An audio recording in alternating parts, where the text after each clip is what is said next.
Pertanyaan selanjutnya dari rekan saya. Assalamualaikum warahmatullahi wabarakatuh.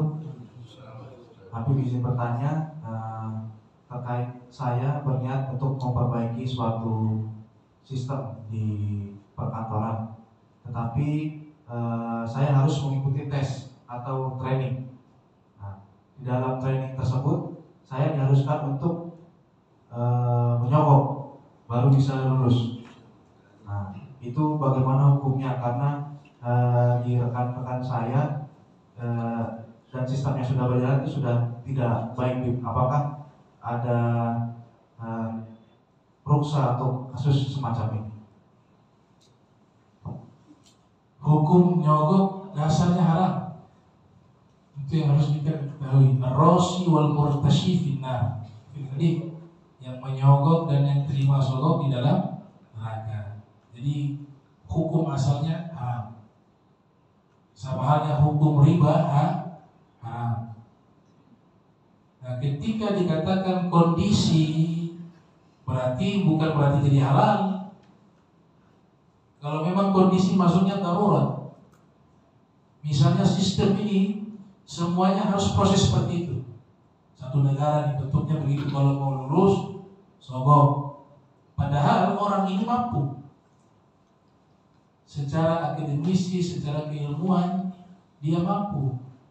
Kalau dia tidak masuk, orang lain yang masuk yang tidak mampu. Jadi hukumnya tetap haram, tapi karena darurat waktu itu dibolehkan waktu itu. Kondisinya karena darurat, keadaan. Selama tidak ada tempat yang dimana masih bisa menerima tanpa sogokan. Misalnya dia kemampuannya di bidang ini, masih ada tempat-tempat yang sama di bidangnya itu yang membuka tanpa harus disogok. Dia wajib mengambil itu. Tapi kalau ceritanya ini semuanya sistemnya begitu, berarti darurat, terpaksa.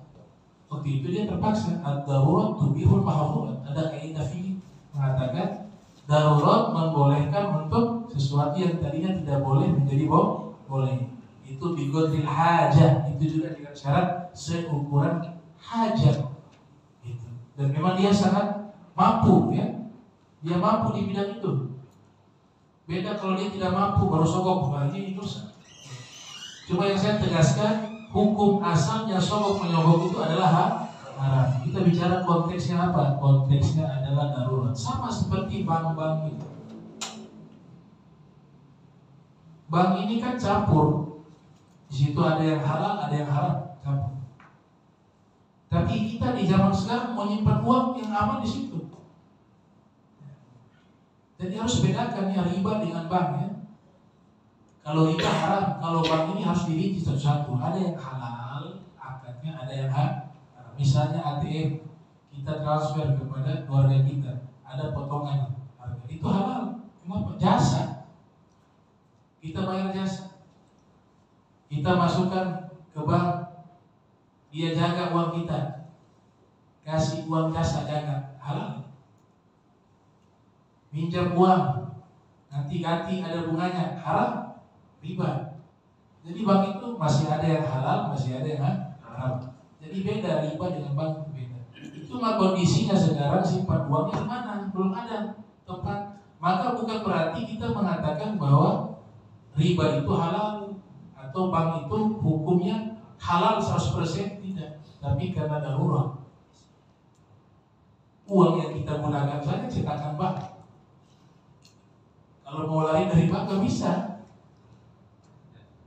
Alat transaksi kita bank, yang cetak bank uang.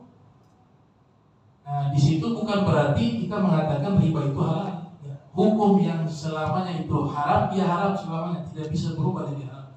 Tapi kita berbicara kondisional. Itu juga seukuran hajat dan memang dia secara syarat memang terpenuhi. Seandainya kalau digunakan seleksi secara jujur tanpa sogok menyogok dia lolos, nah maka dia itu berhak untuk masuk. Tapi karena sistemnya harus seperti itu, terpaksa. Terpaksa, bukan menghalalkan, ya, terpaksa. Wallahu a'lam.